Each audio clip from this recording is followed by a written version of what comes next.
everything in your life is happening for you, right? It's an expression of your creation. It's there, it's put there for you to deepen in your experience of life. And if you don't like it, sure, you do have the ability to choose and change and direct and intend. And I'll get into those as we go through the 6 steps. And also understand that whatever you're experiencing was put there to help you on your journey of life and to experience something. What's up, legends? Clint X Morgan here. Welcome to another episode of The Rich Mystic Man. And I just did something really cool on the weekend, and I hosted the Rich Mystic Man, or the Mystic Man element of the Rich Mystic Man 12-month experience. And it was, I'll share a little bit about it more in a moment. It was epic. It was profound. It was transformational. It was life-changing, consciousness-altering. And I unpacked what I called the Rich Mystic Method. So it's a 6-step formula to creation, to living an aligned life, to creating what you desire in life, to you're getting both financial and spiritual fulfillment, and creating a reality that you love and you enjoy and you're proud of, and embracing the challenge and embracing all aspects and meeting the pleasure and the pain both with open arms, because that's our life experience, whether we want it or not. We experience all aspects, all parts. And if we can accept that and embrace that and welcome that, then we go with the flow and we tap into the quantum flow of life. And so I unpacked this 6-step thing,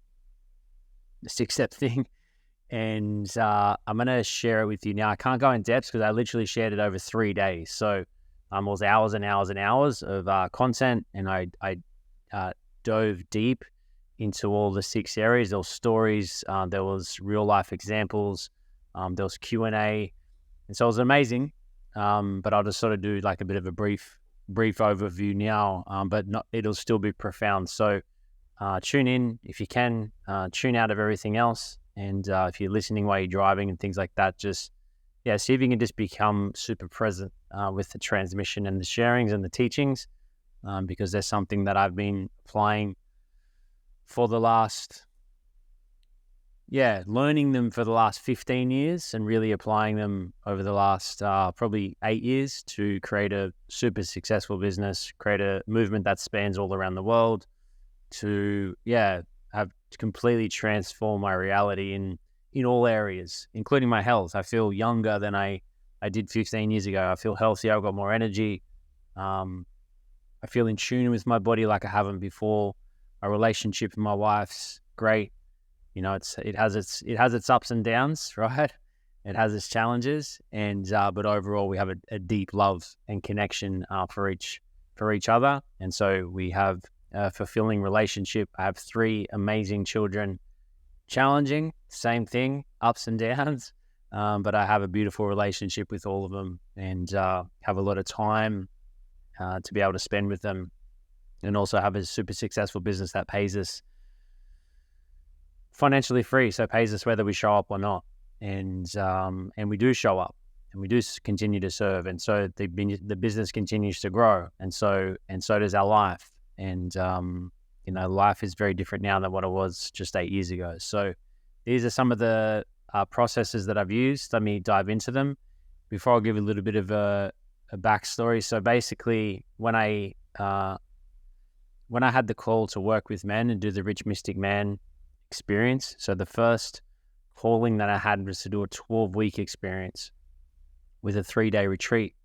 It's something that has been profound in my life, was the use of a medicine called 5-MeO-DMT, the toad. And so I was like, fuck, like imagine if we had that at our retreat. And so figured that out, got that there. And it's one of those things that people will always say, or I hear it often, is like, holy shit, it was one of the most profound experiences of my life. It's a day I will never forget. I will always remember. And so it was pretty cool having it at the retreat. And, people had these huge shifts and life-changing experiences, et cetera, because it just opens up so much that you can't go back to your normal life, and you can't see life from the same lens that you were viewing life through before, right? So then we had the rich man experience, and then I was moving into the Rich Mystic Man 12-month experience, and I was like, you know what? Because what my journey was is I sort of went deep with that medicine, and I was like, wow, right? And then I journeyed deeper in my own personal growth journey, my own healing journey, and I actually discovered that you don't need the medicine. And so I was able to access the same places, open up the same portal, albeit different and different visuals and not so intense in that moment, but it can also be intense just using things like meditation and breath work and intention and contemplation and meditation and activations and just presence and just cultivating, and also like healing sexual energy and sexual energy centers in your body, and cultivating sexual energy in a more pure and more pristine way. And I was able to access these places without the medicine. That doesn't mean I don't use them and I don't enjoy them and I don't think they're great and they're a powerful tool, but I wanted to show the men that you can really tap into these places without it, because it's like you don't always have access to that. It's not always appropriate just to go, oh, okay, well, let's go have a ceremony somewhere. Yeah, sure, sometimes, but it's not always there. But your breath, your attention, your contemplation, your ability to meditate, your ability to be with your thoughts and be with your feelings, that's always available. You can do that anywhere. And so that's the gift, when you access that and be able to have these medicine-like journeys without the medicine, or realize that you are the medicine. That's where things can really open up for you in a powerful way. So let's get into the Rich Mystic method. So step one. Now this is like my first draft, if you will. So as it goes on and as I teach it more, I'll refine like the names, and often I'll create my own IP and make these steps sound super sexy and different, but right now they're just sort of a bunch of words which explain the intention behind each one. So step one, acceptance of perfection and self-responsibility. So I'll see if I can share a small journey. I've got 25 minutes before I need to get on another call. So I'll see what I can do. And I may not get through the 6. Let's see what happens. But yeah, acceptance and perfection and self-responsibility. So essentially, I'll share a story. So when the whole pandemic thing happened, there was a lot of crazy information being thrown around. There was there was backlash against the narrative. There was a lot of conspiracy theories, a lot of crazy shit that people were saying is true and things were going to happen. And there was all these predictions, there was power outages and all that sort of stuff. Anyway, so I know if you're listening to this podcast, chances are that during that period, I guess the veil was lifted in a sense, right? But as it was lifted, there was also all this other crap under the junk, right? Under the trunk. Salmon and cacao. So, but one thing that I was exposed to is a book called The Contagion Myth. And I think there's another one called The Truth About Contagion, right? So I didn't actually read the book, but I sort of got like a bullet point version online. But long story short is that the whole thing about contagion is that it's based on the germ theory, which is just the theory. There's not really evidence to back up that it's actually fact. And yeah, sure, you can say I'll get sick and then my wife would get sick, my children get sick. And so there's this germ that's come into me and then, I pass it on to my son or my daughter or my wife or whatever. But from reading this book, right, or what I understand from the bullet point version of this book is that there's been attempts at trying to prove that actually, germs and things do get passed on in that manner, right? And I'm not here to be an expert in this field. And the point of the story is not this. It's something I'm gonna share in a moment. But as I was reading, I was like, you know what? Like, I feel that to be true, because sometimes, like, for example, our house just got hit with this. It was like a gastro bug. My wife, my son, and my daughter got it, but me and my daughter, it never touched us. It was sweet. Right? These guys got floored with this gastro thing for days. Right? Couldn't eat. My son had to carry him around the house. My wife, like, we had to go and get a drip because she was so, like, just couldn't keep down fluids. So it was hectic. But me and my daughter Ava just didn't touch us. Right? We were fine. So there's times where things happen. And so from this book, it's like when you get a virus, it's actually an environmental thing in your body actually cleansing.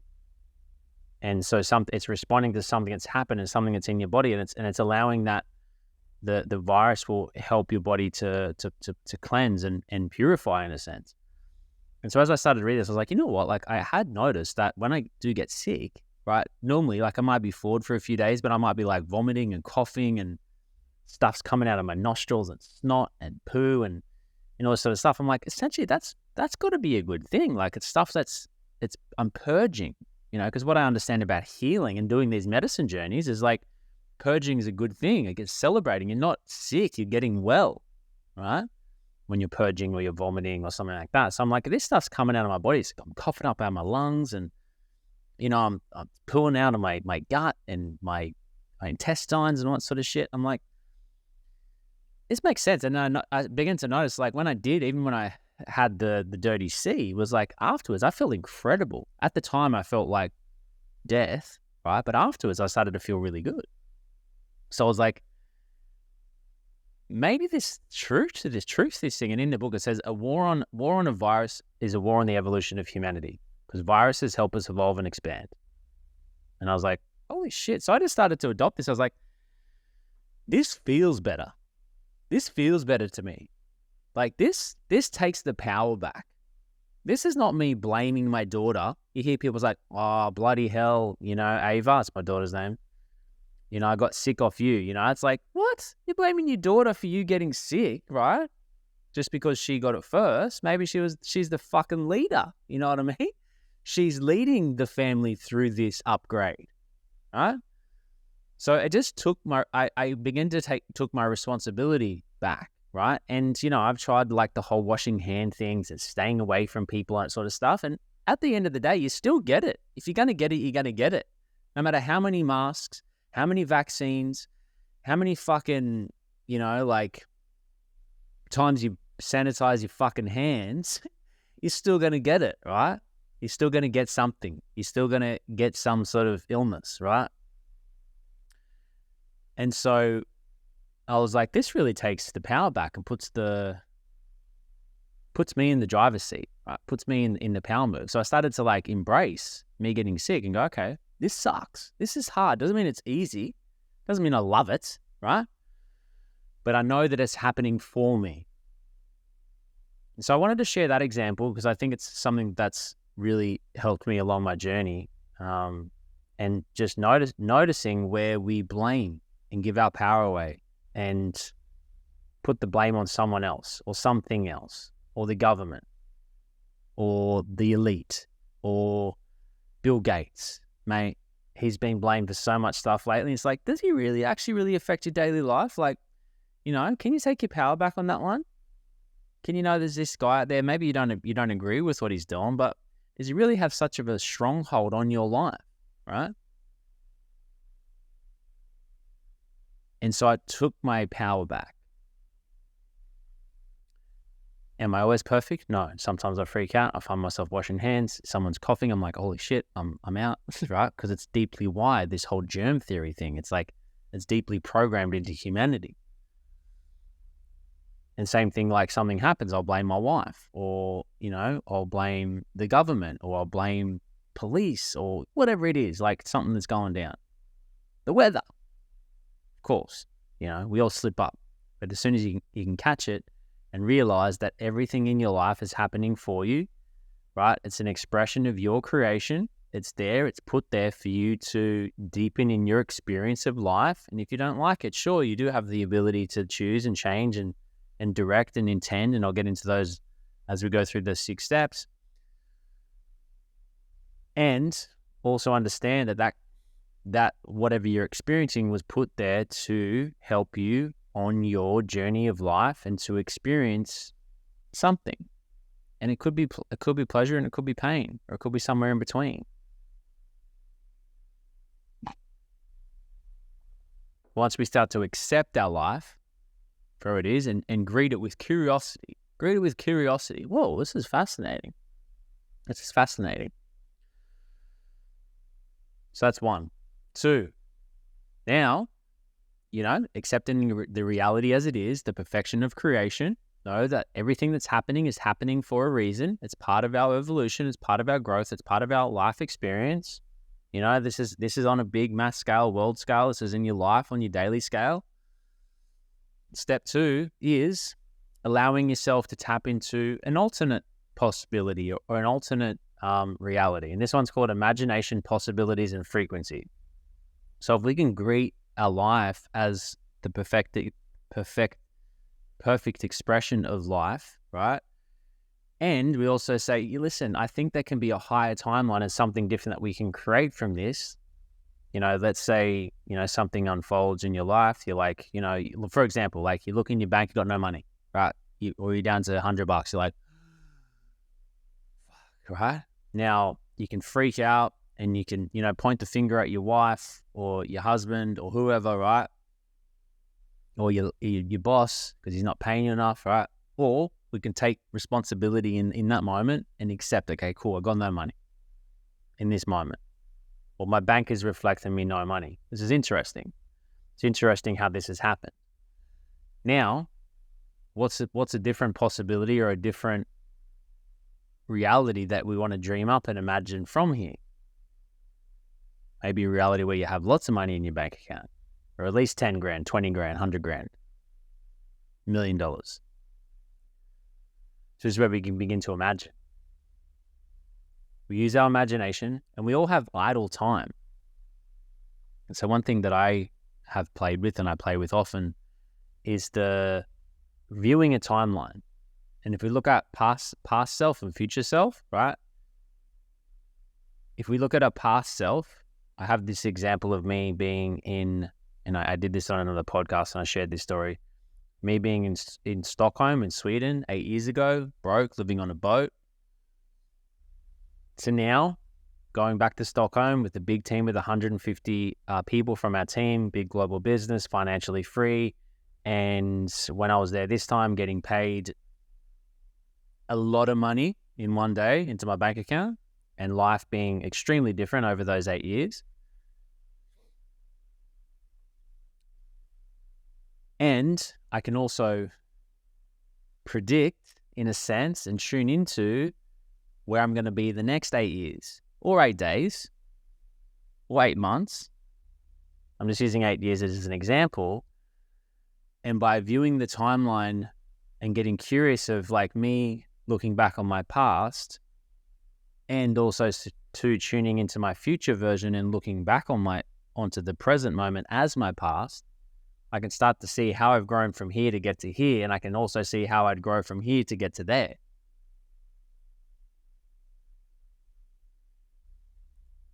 So we start to see, I call this blessing of my past self, and I do a meditation. I dive a lot deeper on this throughout the Mystic Retreat, right, and the Rich Mystic Man, and give a tool and different processes on how to play with these different timelines.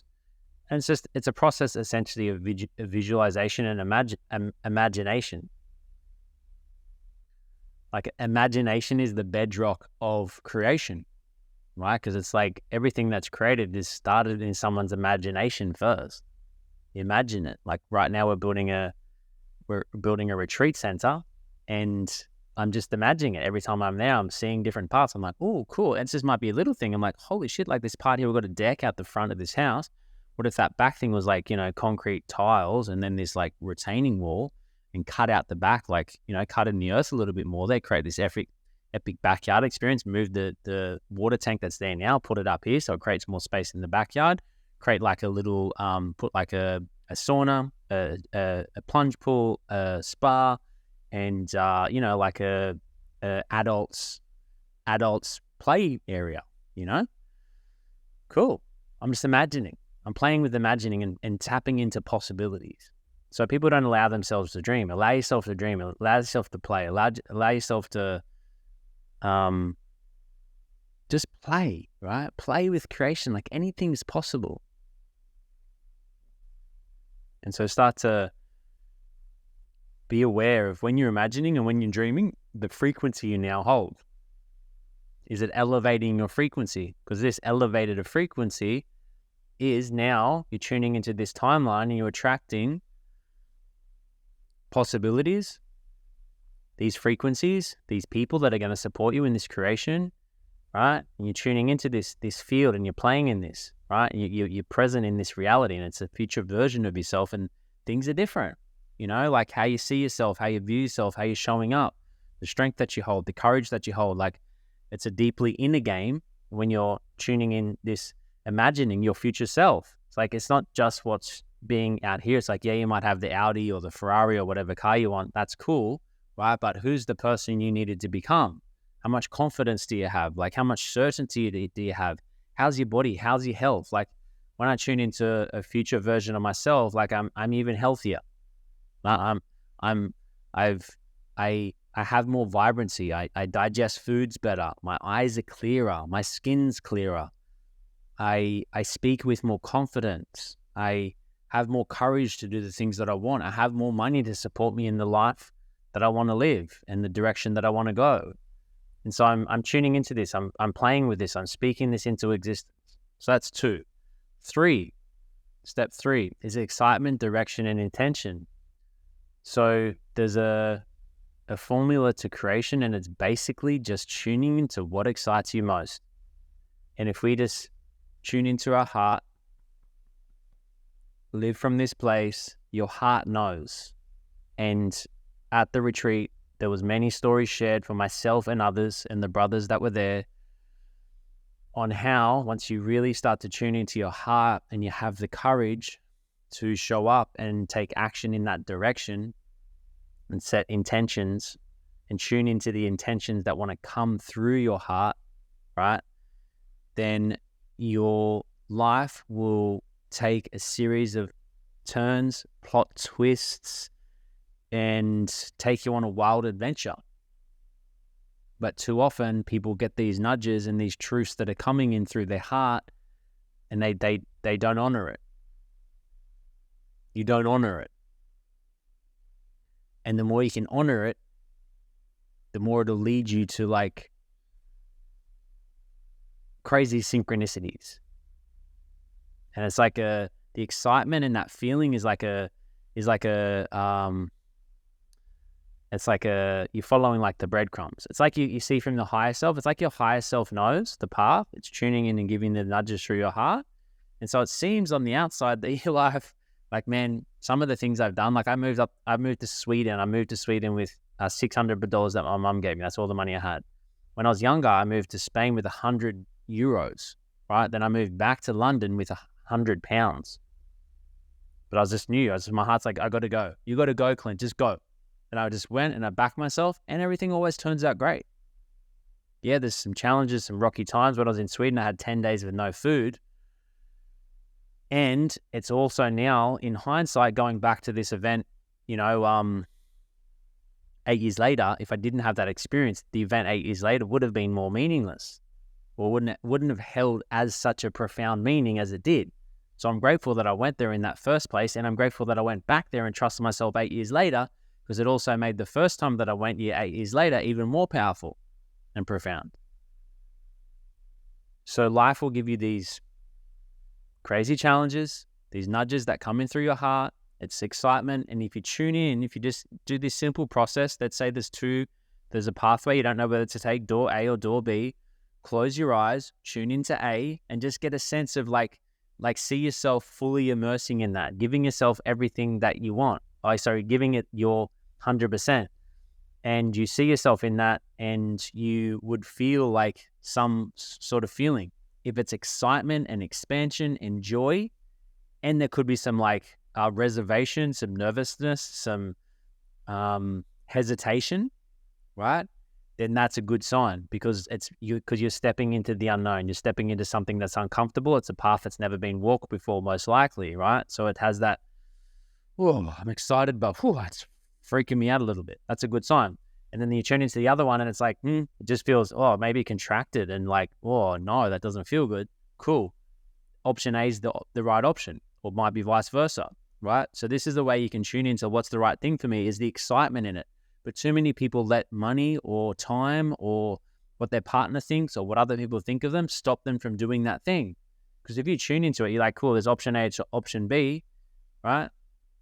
You tune into option A, it's like, yes, the heart, you got the excitement.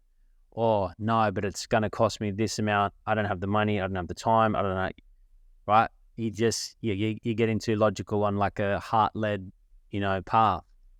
It's like you really got to trust. If you want to lean in and trust, right, this opens up so many doorways and portals. You really need to exercise it really powerfully and trust in the direction that it's taking you, and it takes you on some crazy fucking directions. I've got way more stories, but we'll save them for another day. Step 4, action, determination, and resilience. It ain't going to happen if you're not doing it, bruh. You need to do the thing. Action, determination, and resilience. Okay? So once we get this inspiration, the quicker you can act on it, the better. Right? Be courageous. You're going to be freaking the fuck out. So we had our event and we had one of the fellas there, Stefan, and he left the event and he was at the airport and he saw, what's her name? Hemsworth's wife at the airport. And he was talking about the thing, how he was like timid and, like he didn't like confidence and things like that. He saw her, he walked straight on up to her and started chatting to her and got a photo with her. I was like, dude, as if that's not a sign of like the abundance frequency you're tapping into. Like that'd be multi-millionaires, right? They own this mansion in Byron Bay, right? And the fact that you had the courage to go up and talk to her, I said, bro, would you have done that before the retreat? He's like, oh, no way. I would have wanted to, but no way, right? But through doing this, his heart said, let's go. So we went. And you don't know how many other doorways and portals that opens. It's not like you need to go, I'm doing this because it's going to do that. No, just do it because your intuition's telling you to do that, right? You're guided, so do it. And then see what magic unfolds from it. So action, determination, and resilience, right? We need to show resilience. We need to not give up. If we want to go, people get knocked down and they give up so fucking easily. It's pathetic. Have some courage, have some balls. If you get knocked down once, get up. If you get knocked down again, in the Gene Keys, it's Gene Key 3. It's called The Shadow of Chaos and Difficulty in the Beginning. When you're starting something new, it's going to be difficult. It's not easy in the beginning, right? And this is part of my coding, my profile, right? So for me, things are always difficult in the beginning. They are. My business, my relationship, money, music, everything was always really fucking hard at the start and did my head in. But now I know this is part of my journey. It's like, or part of like the process of creation, for getting from chaos to the gift of innovation. Everything it's difficulty in the beginning. So don't think you're just starting something out, you're going to be a pro at it. You're not. It's going to be hard. It's going to be challenging. You're going to be tested. You're not good at it yet. 5, trust, detached, surrender. So trust. When we've set this intention, right? And you're tuning in from your heart, you're taking action, you're being determined, you're showing resilience. Trust that you're in the right place, right? And if you feel like you're off, then trust and take another direction. And the thing is the excitement, you can be excited about this one thing today. Next day, you're not excited about it. Do the thing that's excited in that day. So trust, detached, surrender. So taking the action, setting the intention with no insistence or expectation of what the outcome ought to be. Check out Bashar. He does a really good video on this, on following your highest excitement. YouTube. Bashar, following your highest excitement. He does like a 7-minute video on it, I think. Really powerful. Trust, detached, surrender. No insistence or expectation of what the outcome ought to be. And 6, this one's the most powerful one, but I've got 3 minutes, and so I'm not going to go deep on it. I can probably go deeper on this one in a later episode and unpack it a little bit more. But feeling and thought discernment. So thoughts, they're not always yours. You can be tapping into a collective thought field. And so you have the ability to change your thoughts. If all of a sudden you're driving along, you start with this negative thought and you're like, fuck, then it attaches to another one, then you go in this negative spiral and all of a sudden you're freaking out when like 10 minutes later you weren't freaking out about something, about money or about something like that. Right? So you have the ability to discern what comes in. So you don't have long, discern it, switch and change with another thought. And if you get a feeling arise, allow the feeling, because the feeling's there for you. Well, we all have these like traumas and past things that have happened to us through childhoods, through different events in our life, and something in our life can trigger and allow this feeling to arise. And as it arises, the more you can be present with it, the more you can allow it. Then it's through experiencing this feeling again that you allow to heal the trauma. And so you can't think through a trauma. You can't like just identify a trauma. It's like through physically feeling it again and allowing it to move through, that's when things can shift. So that one's actually the most powerful and potent of all of them. But you'll see them again in the show notes if you want to have a read through of the different ones. And my invitation to you is to go through and read them again. Just absorb them. You don't have to think too much. Just let them land and listen to them again. And trust and stay tuned for future episodes as I unpack them, and also stay tuned for future programs and events and live retreats where I dive deeper into these. They are coming soon too. Big love. Look forward to seeing you on the next episode.